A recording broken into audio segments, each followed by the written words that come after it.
A pleasure to meet y'all at last, and welcome back to Nerf Secrets Revealed Aftersought Part 2. And what do I got to talk about here? Well, it's simple. Let's go a little ways back to when the Modulus line had itself some unique innovations, such as this case, for example. Here we have the Battlescout ICS-10. This was pretty much the first blaster that we had ever gotten that had itself a bit of a unique clip system.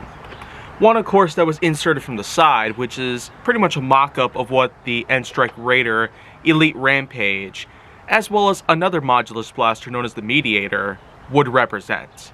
While all of those pretty much had themselves clip wells that would utilize typical clip system magazines or clips, or drums, this is in fact a whole different clip, a whole different concept of what clip system blasters would be like. And in this particular case, we're basically looking at a clip that's basically a ratcheting release system that also does allow for automatic oscillation that allows the next dart to be chambered upon priming the blaster with this. And so, looking at this thing now, it's probably nothing too special compared to what we see from the likes of other blasters, but yet that's pretty much just the same old single fire that you might be able to get here.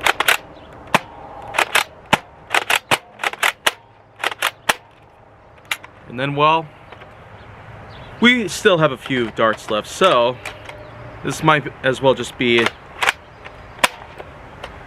a good opportunity to test out the slam fire function that's also available in this blaster.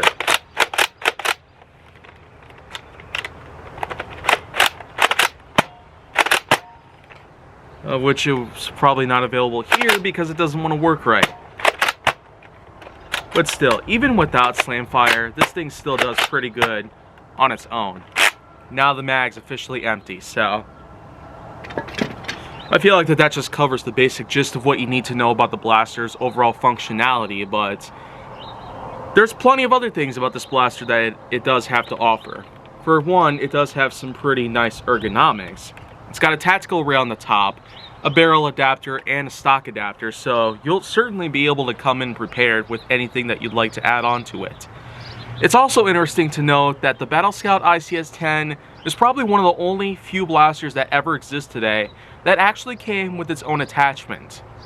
A camera.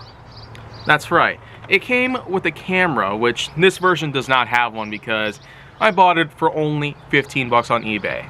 Quite an impressive discount. That's $5 with $10 for shipping.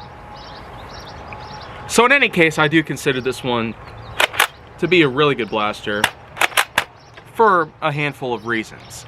Having itself the ability to attach barrels, attach stocks, attach reticles, dart holders, or other such accessories on the top of it with this one tack rail, it's already a pretty nice combination, especially when you pair it up with the nice ergonomics and the rather unique clip system that it uses on the side. I can't ultimately consider this to be the best potential option for this exact concept, but if there's one other thing that we can probably try out, well, I got a separate clip, thankfully, with invisibullets. So, let's go ahead and test this out. And let's see where this goes.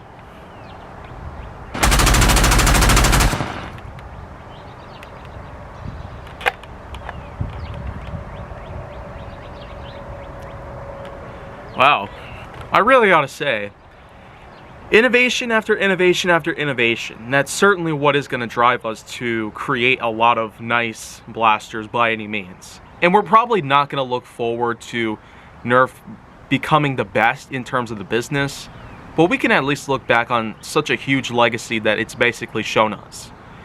And I also do feel that in the future, if they were to make the Modulus lineup even bigger, because compared to how it was in the past several years, 2019, 2020, 2021, 2022, 2023, and even here apparently in 2024, we're not quite seeing this as much as we were with most other lineups. I tell you, the fact that they've introduced a lot of new lineups after another. They're basically putting out new ideas instead of banking on the interest of other existing ideas like they used to do. They basically made the Elite line, Zombie Strike line, Mega line much bigger than they possibly could, and then they just straight up made them go defunct. So, as shameful as it is, as depressing as it sounds, it's just not a good world that we're ever gonna live in. But hey, at least we can at least look back on the history that we've established by simply looking at each and every piece that's been made. And the Modulus line has had a pretty lengthy lifespan, but yet, with many more years to come, who knows what Nerf could invent. And until then though, if you want to see more, go down to my channel, then make sure that you like, subscribe, comment, follow me on social media, and stay on the Hollywood side.